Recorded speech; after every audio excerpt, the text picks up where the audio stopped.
Tahimik ang gabi, ilaw lang sa kanto. May usok na manipis, dahan-dahang tumatago. Isang sindi lang ng posporo, nagiging delubyo. Isang saksak na luma, pwedeng maging iiyo.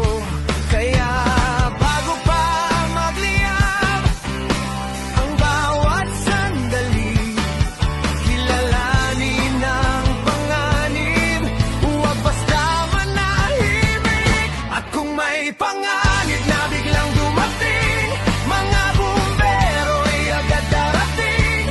Buhay ang handog sa bawat laban para sa kaligtasan ng mamamayan. Pero mas mabisa ang pag-iingat sa bawat bahay, sa bawat gilid ng pader.